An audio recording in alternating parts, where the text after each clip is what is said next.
দুপুর একটার খবর দিনভর আর দুপুর একটার খবর দিনভরের শুরুতেই নজর রাখতে হচ্ছে টার্গেট 26। গতকাল 2রা জানুয়ারি ছিল। বছরের শুরু থেকে আমরা কি দেখেছিলাম, অভিষেক বন্দ্যোপাধ্যায় একেবারে ময়দানে নেমে পড়েছেন। বারুইপুরে সভা ছিল গতকাল, আর আজ আলিপুরদুয়ারে অভিষেক বন্দ্যোপাধ্যায়। তৃণমূলের নজরে কি? চা বলয়ের ভোট। আলিপুরদুয়ারের মাঝের ডাবরিতে অভিষেক বন্দ্যোপাধ্যায়ের সভা এবং দিনভর ঠাসা কর্মসূচি, একের পর এক কর্মসূচি রয়েছে। কি কি কর্মসূচি রয়েছে অভিষেক বন্দ্যোপাধ্যায়ের? কারণ টার্গেট 26 আর এই জন্যই ভোটের ময়দানে রীতিমতো নেমে পড়েছেন অভিষেক বন্দ্যোপাধ্যায়। গতকাল বারুইপুরের প্রত্যেকটা আপডেট তুলে ধরেছিলাম, আজ আলিপুরদুয়ারের আপডেট নেব।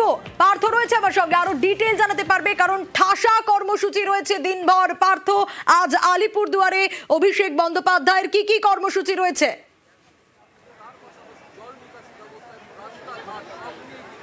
দেখো, উত্তরবঙ্গে বরাবরই কিন্তু অনেকটাই পিছিয়ে রয়েছে তৃণমূল কংগ্রেস লোকসভা এবং বিধানসভা নির্বাচনের নিরিখে। আর এবারে কিন্তু 26-এর শুরুতেই ময়দানে নেমে পড়েছেন অভিষেক বন্দ্যোপাধ্যায়। গতকাল বারুইপুরে আমরা তার সঙ্গে সবাই দেখেছে। আজ উত্তরবঙ্গের তার এই যতই হোক হামলা আবার জিতবে বাংলা, এই স্লোগানকে সামনে রেখে তার যে কর্মসূচি, সেই জনকর্মসূচির আজ উত্তরবঙ্গে শুরু হচ্ছে কিন্তু একেবারে চা বলা দিয়ে। কেন, উত্তরবঙ্গের জলপাইগুড়ি এবং আলিপুরদুয়ার জেলার একটা বড় অংশ কিন্তু আদিবাসী অধ্যুষিত চা বাগান এলাকা। সেখানে কিন্তু ভোট ব্যাংক বড় ফ্যাক্টর বরাবরই। একটা সময় এই চা বাগান এলাকায় কিন্তু বামেদের শক্ত ঘাঁটি ছিল, পরবর্তীতে পদ্ম শিবির সেখানে ফুল ফোটায়। তবে গত বিধানসভা নির্বাচনের পর থেকে ধীরে ধীরে কিন্তু আবারও মাথা তুলে দাঁড়াচ্ছে তৃণমূল কংগ্রেস, এবং এই 26-এর বিধানসভা নির্বাচনের আগে চা বাগানে ঘাসফুল ফোটাতে কিন্তু তৎপর তৃণমূল কংগ্রেস। আর সেই লক্ষ্যে 26-এর শুরুতেই একেবারে ডুয়ার্সের চা বলায় আলিপুরদুয়ারের মাঝের ডাবরি চা বাগানের মাঠে আর কিছুক্ষণের মধ্যেই কিন্তু এই জনসংযোগ সভা শুরু হবে অভিষেক বন্দ্যোপাধ্যায়। ইতিমধ্যেই প্রচুর সাধারণ মানুষ তো বটে, চা শ্রমিকরা কিন্তু হাজির হয়েছেন।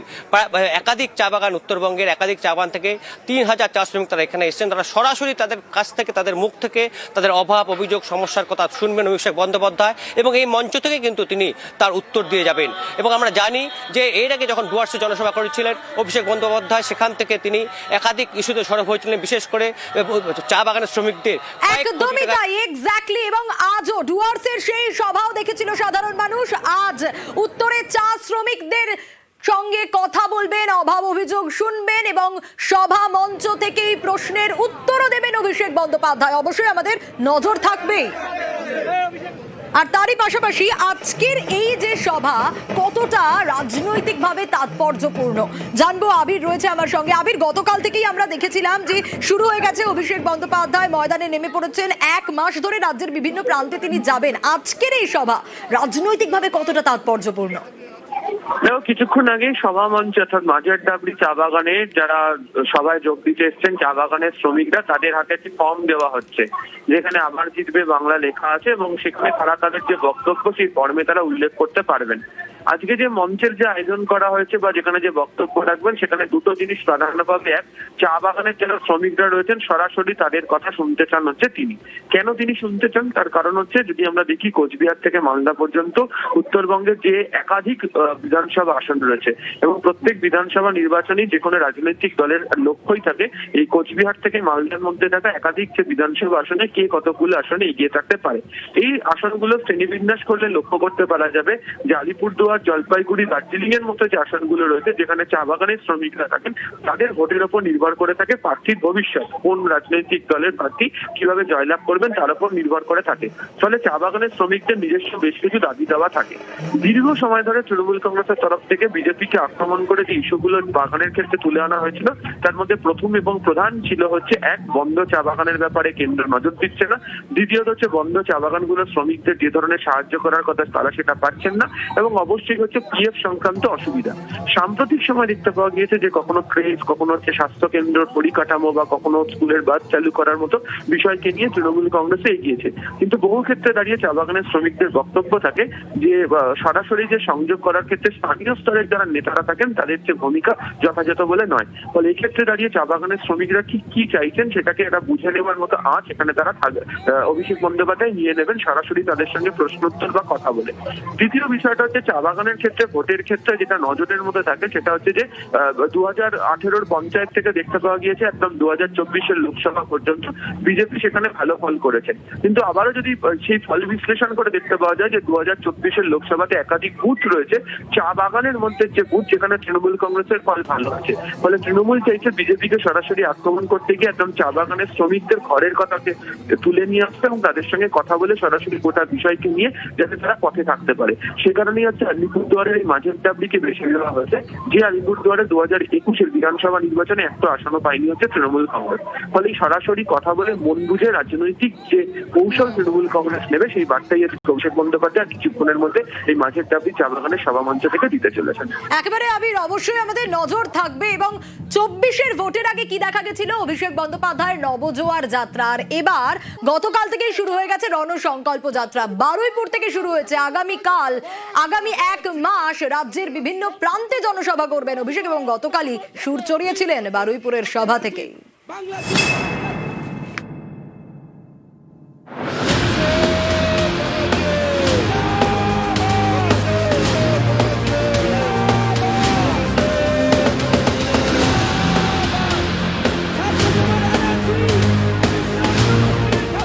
কয়েক মাস পরেই রাজ্যে বিধানসভা নির্বাচন। বছরের শুরুতেই যুদ্ধের দামামা বাজিয়ে দিল তৃণমূল। ময়দানে অভিষেক বন্দ্যোপাধ্যায়। আগামী 1 মাস রাজ্য জুড়ে জনসভা করবেন তিনি। শুরুটা হলো শুক্রবার বারুইপুর থেকে।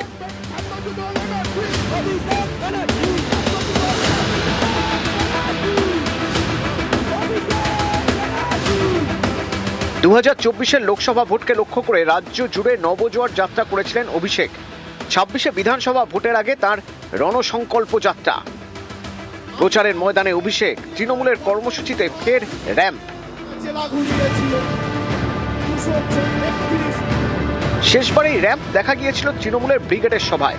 তৃণমূল নেত্রী মমতা বন্দ্যোপাধ্যায়ের উপস্থিতিতে র্যাম্পে হেঁটেছিলেন দলের লোকসভার প্রার্থীরা।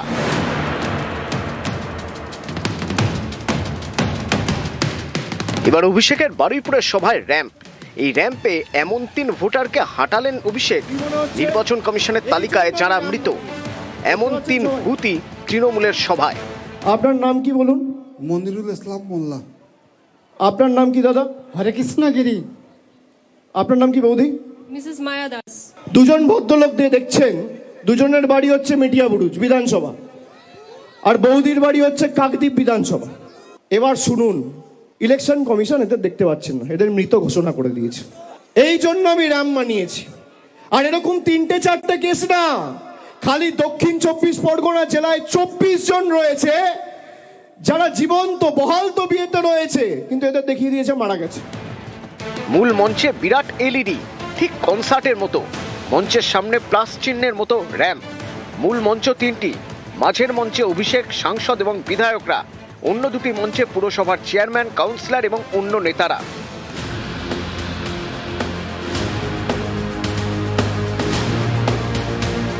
এই বারুইপুর থেকে শুরু। এবার রাজ্য জুড়ে সভা করবেন অভিষেক। তৃণমূলের স্লোগান, যতই করো হামলা আবার জিতবে বাংলা। অভিষেকের কর্মসূচি চলবে 27 জানুয়ারি পর্যন্ত। শুক্রবার বারুইপুরের পর শনিবার অভিষেকের জনসভা আলিপুরদুয়ারে। তারপর উত্তরবঙ্গ থেকে দক্ষিণবঙ্গ, পূর্ব থেকে পশ্চিম, বাংলার সব প্রান্তেই সভা করবেন অভিষেক। এবারের ভোটে তৃণমূলের বিরুদ্ধে বিজেপির অন্যতম অস্ত্র অনুপ্রবেশকারী সন্দেহেই বাংলাদেশে পাঠিয়ে দেওয়া হয়েছিল বীরভূমের বাসিন্দা সোনালী খাতুনকে। আদালতের নির্দেশে যাকে দেশে ফেরানো হয়েছে। 6 জানুয়ারি রামপুরহাটে সভা অভিষেকের। ওই দিন সোনালী খাতুনের সঙ্গেও দেখা করবেন তিনি। মতুয়াগড় থেকে রাজবংশীদের এলাকা, কলকাতা থেকে নন্দীগ্রাম, সব জায়গাতেই যাবেন তৃণমূলের সর্বভারতীয় সাধারণ সম্পাদক। কর্মসূচি শেষ হবে 27 জানুয়ারি হাওড়ায়। নিউজ 18 বাংলা। 26 ভোটে সংখ্যার লড়াই। শুভেন্দুর মুখে আসন চ্যালেঞ্জ, আসন বাড়ানোর পাল্টা চ্যালেঞ্জ অভিষেকের। হিন্দু ভোট 1 হলে 220 আসনের দাবি শুভেন্দুর। 26-এ 214 বেশি সিটের দাবি অভিষেকের। এই রাজ্যের মধ্যে 2 জায়গায় হিন্দুদের সবচেয়ে বড় জোট হয়েছে, হিন্দু আদিবাসীদের। একটা উত্তর মালদায় 85% হিন্দু পদ্মফুলে ভোট দিয়েছে। যদি গোটা রাজ্যে উত্তর মালদাকে দেখে সনাতনীরা একটু এগিয়ে আসে না, 200 নয় 220টা সিটে বিজেপি জিতবে। আরেকটা জায়গায় একজোট হয়েছিল হিন্দুরা 2021-এ নন্দীগ্রামে 65% এক হয়েছিল প্রথমবার, আমি 2000 ভোটে জিতেছিলাম। আর 3 মাস পরের ভোটে ওখানেও উত্তর মালদার মতো 85% হিন্দু পদ্ম ফুলে ভোট দেবে এবং বিজেপি যাকে দাঁড় করাবে তিনি 20,000 ভোটে জিতবেন। তৃণমূল কংগ্রেসের আসন সংখ্যা এবং ভোট শতাংশ 2021-এর নিরিখে 26-এ বাড়বে। 2021-এ তৃণমূল জিতেছিল 214, এবার একটা হলেও আসন বাড়বে। আপনাদের কথা দিতে হবে সেই একটা আসন যেন এই দক্ষিণ 24 পরগনা থেকে হয়। এবার ভাঙড় তৃণমূল কংগ্রেসকে জিততে হবে, 31 দক্ষিণ 24 পরগনা করতে হবে। তার জন্য আমাদের যত পরিশ্রম করার করতে হবে, মানুষকে সাথে নিয়ে সংঘবদ্ধভাবে লড়তে হবে। আপনারা যেখানে বলবেন অভিষেক বন্দ্যোপাধ্যায় যাবে, যে বুথে ঢুকতে বলবেন ঢুকবে, যে পাড়ায় সভা সমিতি করতে বলবেন করবে, কিন্তু একটা বুথেও বিজেপিকে গণতান্ত্রিকভাবে মাথাচাড়া দেওয়ার সুযোগ করা যাবে না। শুভেন্দুর বদলা বনাম অভিষেকের শিক্ষা, বদলা নিতে বদলের ডাক শুভেন্দুর, বিজেপিকে শিক্ষা দেওয়ার হুঁশিয়ারি অভিষেকের। 26-এর মহারণে হুঙ্কার শাসক বিরোধীর। আমাদের রাজ্যের জনপ্রিয় আদিবাসী মুখ খগেন মুর্মু মহোদয় রক্ত দেখেছিলেন নাগরাকাটাতে। কি করতে গেছিলেন খগেনদা? রিলিফ দিতে, ভোট চাইতে না। বদলা চান তো? বদলা যদি চান বদল আনতে হবে, হ্যাঁ কি না বলুন। 2026-এর নির্বাচন এদেরকে শুধু পরাজিত করার নির্বাচন নয়, এদেরকে শিক্ষা দেওয়ার নির্বাচন। একটা হয় নির্বাচিত করার জন্য নির্বাচন, আর একটা হয় শিক্ষা দেওয়ার নির্বাচন। দক্ষিণ 24 পরগনা জেলার কোন আসনে তৃণমূলের জয়ের ব্যবধান যেন 50,000-এর নিচে না হয়, আপনাদের সুনিশ্চিত করতে হবে। সে ডায়মন্ড হারবার হোক, মথুরাপুর হোক, জয়নগর হোক আর যাদবপুর হোক, বারুইপুর হোক বা সোনারপুর হোক, কুলতলি হোক বা সাগর হোক, রায়দিঘি হোক বা পাথর প্রতিমা হোক, সর্বত্র জোড়া ফুলকে এমন ভাবে শক্তিশালী করতে হবে। ফিরলাম ব্রেকের পর, আর এবার নজর রাখবো টার্গেট 26-এ। বিজেপিও একেবারে জোর প্রচারে। আজ প্রচারে বিজেপির 3 হেভিওয়েট শুভেন্দু, সুকান্ত, মিঠুনের সভা। কোথায় কোথায় কি কি কর্মসূচি, আরো ডিটেল আপডেট নেব। সুস্মিতা রয়েছে আমার সঙ্গে। সুস্মিতা, 26-এর নির্বাচনের আগে এবং শাহী নির্দেশের পরেই আজ ময়দানে বিজেপির 3 হেভিওয়েট। শুভেন্দু অধিকারী তিনি আজ ব্যারাকপুরের ভাটপাড়ায় সভা করবেন, পরিবর্তন সংকল্প সভা। অন্যদিকে সুকান্ত মজুমদার তিনি আজ কলাইকুণ্ডায় উপস্থিত থাকবেন একইভাবে পরিবর্তন সংকল্প সভায়। এবং পাবলিক মিটিং অর্থাৎ জনসংযোগ বা প্রচার এবং সভায় উপস্থিত থাকবে মিঠুন চক্রবর্তী উত্তরবঙ্গের জলপাইগুড়ি, ধূপগুড়িতে। এবং এই 3 হেভিওয়েটের পাশাপাশি অন্যান্য বিজেপি নেতৃত্ব তারাও কিন্তু মাঠে ময়দানে নেমে পড়েছে পরিবর্তন সংকল্প যাত্রা, সভা, মিটিং, মিছিলে। এবং অমিত শাহ কথা নির্দেশ দিয়েছিলেন যে শুধুমাত্র সভা। সুস্মিতা শোনা যাচ্ছে? বেশ, সুস্মিতার কথা স্পষ্ট নয়। আজ 3 জায়গায় সভা রয়েছে। ভাটপাড়ায় শুভেন্দুর পরিবর্তন সংকল্প সভা রয়েছে এবং এছাড়াও সুকান্ত, মিঠুনের সভা রয়েছে।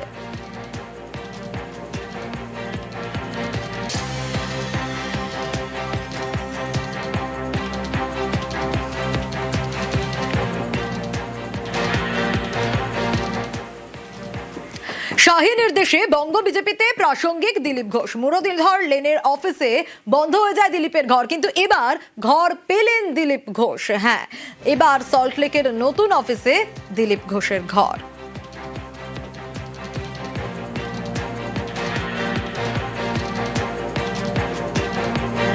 অনেক কিছু হয়ে গেছে, 25 সাল চলে গেছে।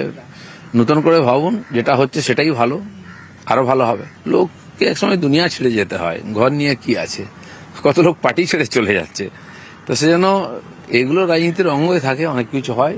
আমার এদের পছন্দ অপছন্দের উপরে তো পার্টি চলে না বা রাজনীতি চলে না, চলতেই থাকে।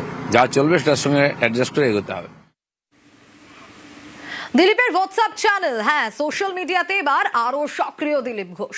দিল্লির নির্দেশে ফের ফ্রন্ট ফুটে দিলীপ। 26-এর লক্ষ্যে সোশ্যাল মিডিয়ায় জোর, প্রতিদিনের কর্মসূচি, হোয়াটসঅ্যাপে প্রচার। দিলীপ ঘোষের হোয়াটসঅ্যাপ চ্যানেল, সোশ্যাল মিডিয়াতে এবার আরো অ্যাক্টিভ দিলীপ ঘোষ। দিল্লির নির্দেশেই আবারও ফ্রন্ট ফুটে তিনি। 26-এর লক্ষ্যে এবার সোশ্যাল মিডিয়াতে জোর দেওয়া হচ্ছে। প্রতিদিন তার কি কি কর্মসূচি রয়েছে তা হোয়াটসঅ্যাপে প্রচার হবে।